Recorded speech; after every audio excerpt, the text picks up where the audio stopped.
Hola queridos chicos, seguimos en la lectura y en el estudio de este hermoso libro, el libro de Job, y hemos dicho que es el primer libro de esta sección de los libros poéticos. Ahora nos toca mirar el capítulo 2.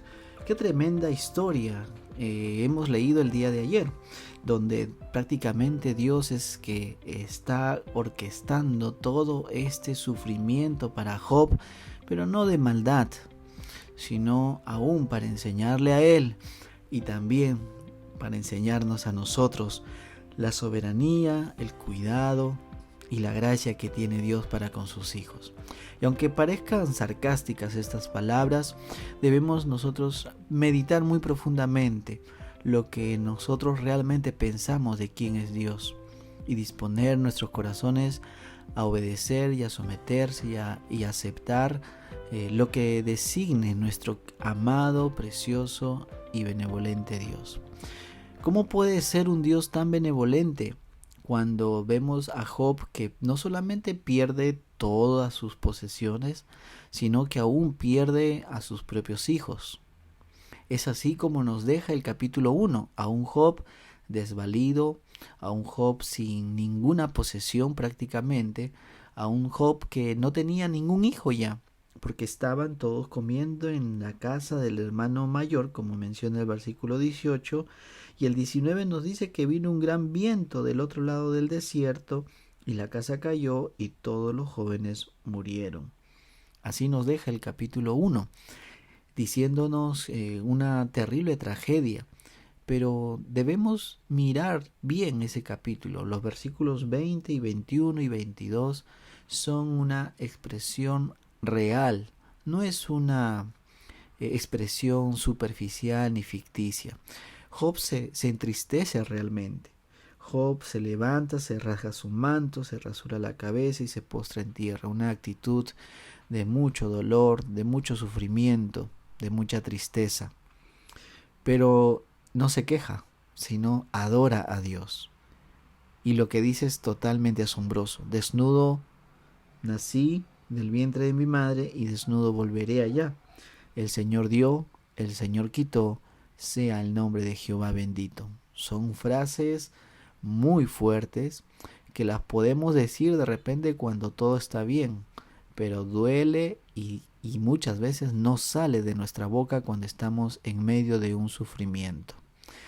Bien, el día de ayer, como decíamos, hemos leído este capítulo 1 que nos habla acerca de la soberanía, de la grandeza, del dominio de Dios, acerca de todas las cosas que nos acontecen. Ahora miraremos desde la perspectiva de Job. Rápidamente Job nos presenta ahora una nueva faceta de su vida. Porque si bien es cierto los primeros versículos del libro de Job, el capítulo 2, aparentemente se repite la historia. Nuevamente el diablo se presenta delante de Dios. Nuevamente Dios le describe que Job es un hombre íntegro, un hombre temeroso de él, un hombre intachable. Y el diablo pues le va a decir, bueno, tú le has quitado todo, pero ahora toca su vida y vas a ver cómo él realmente te va a maldecir, ¿no? Y Dios le da autorización al diablo, a Satanás, para que toque ahora su propia vida, la propia vida, el propio cuerpo de Job. Pero le dice Dios, pero no toques, pero guarda su vida, ¿no? Pero no lo mates, en otras palabras.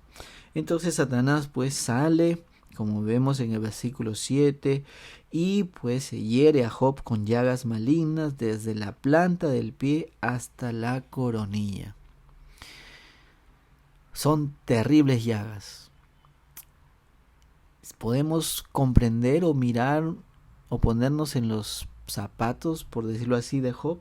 Terribles llagas. Estas terribles enfermedades, tan duras de soportar, pueden doblegar el corazón de cualquier persona. Y quisiera que tú hoy, así como yo, podamos reflexionar un poco qué cosas nos han hecho dudar de la existencia de Dios.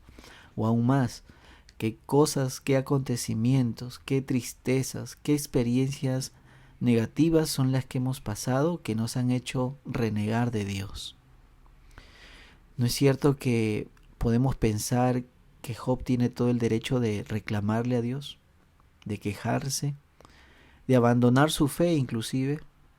Muchos adolescentes abandonan la fe cuando se sienten decepcionados de que Dios no les respondió una oración.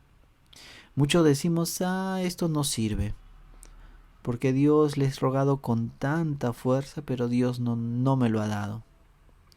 Y a veces pensamos que con solo pedirle con mucha insistencia, ya Dios nos va a responder como queremos.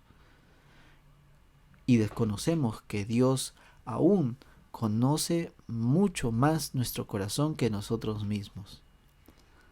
Por eso debemos tener mucho cuidado cuando nos encontremos en muy fuertes pruebas, que nuestra teología, nuestra comprensión de quién es Dios nos ayude a poder realmente responder correctamente, no quejándonos, no reclamándole a Dios, porque aquí vemos a un Dios que lo lleva al límite a Job. ¿Qué lo detiene a Dios para que tome una decisión con nuestras vidas así? Realmente no lo detiene nada. Si Él desea ponernos en momentos tan difíciles como la de Job, Él lo hará, pero no lo hará para divertirse, lo hará porque sabe que eso necesitamos. Esperemos confiadamente aprender quién es nuestro Dios. No es un Dios malo, una vez más. Es duro cambiar esa forma de ver, es bien duro cambiar esa forma de mirar a Jesús, a nuestro Dios, pero debemos esforzarnos y pedirle sobre todo a Él que nos ayude a ver. ¿Qué hace Job después de tener estas heridas, estas llagas malignas en su propio cuerpo? Job, después de recibir todo esto en sí mismo, agarra como si fuese una lija fuerte para rascarse mientras estaba sentado en las cenizas. Dice la palabra que viene su esposa y le dice: ¿aún eres íntegro delante de Dios? ¿Por qué no maldices a Dios y te mueres? Imagínate lo que le dice su propia esposa. Versículo 10 es tremendo. Dice: pero él le dijo: ¿cómo habla cualquier mujer necia has hablado? ¿Aceptaremos el bien de Dios y no aceptaremos el mal? En todo esto no pecó Job con sus labios. ¿Aceptaremos el bien de Dios y no el mal? Imagínate, Job no le atribuye al diablo todo lo que le está pasando, le está diciendo que Dios es quien es el autor de todo este sufrimiento. Y así la Biblia lo dice, que Dios es quien crea la adversidad. Ya sabemos, el diablo es un instrumento más de Dios. El mal es un instrumento más de Dios. El rey Asuero era un instrumento más de Dios. Amán y todos los que querían destruir al pueblo de Israel eran instrumentos de Dios. Nabucodonosor era instrumento de Dios. Los asirios eran instrumentos de Dios. La gente maligna es instrumento de Dios. No olvidemos que nada escapa del control del Señor. Job aquí lo tiene muy claro. Por eso que dice: ¿aceptaremos solamente el bien de Dios y no el mal de Dios? Ahora, no es que Dios tenga algo malo en sí mismo, sino que Job realmente reconoce que pues todo este dolor no es grato a él. Y realmente es doloroso y sufre, ¿no? Y esto es lo que realmente quiere decir Job cuando dice el mal de Dios. El dolor de parte de Dios, el sufrimiento que viene de parte de Dios, ¿no lo aceptaremos? Qué difícil, ¿verdad? Es muy difícil. Son días muy duros y debemos nosotros descansar en ese Dios que hace las cosas no solamente para darse gloria, sino también las hace a nuestro favor. Esperemos que más adelante veamos la razón, el porqué de todo este sufrimiento, y aún no veamos la salida, confiemos en el Señor. Él sabe por qué vienen las cosas que nos vienen. Y mantengámonos firmes en Él, mantengamos nuestra integridad delante del Señor. Es el ejemplo que nos deja Job en este capítulo 2. Nuestro amado Dios, en este día, buscamos, Señor, que nos ayudes, porque es tan imposible para nosotros reaccionar como Job. Es tan imposible para nosotros cambiar o verte correctamente, ver cómo eres conforme a la palabra de Dios, conforme a tu palabra. Siempre hemos tratado o hemos visto de pensar que ser cristianos nos evitará sufrimientos. Pero en ninguna parte de la Biblia, Señor, nos presentas esto. Una vida cómoda, una vida sin sufrimientos. Ayúdanos, Señor, una vez más, a aceptar tu voluntad, cualquiera que sea. Pero sobre todo, ayúdanos a deleitarnos en ti. Aún en los momentos más duros, más difíciles, que mantengamos nuestra integridad, que mantengamos nuestra confianza en que tú eres Dios soberano. Te lo pedimos en Cristo Jesús. Amén.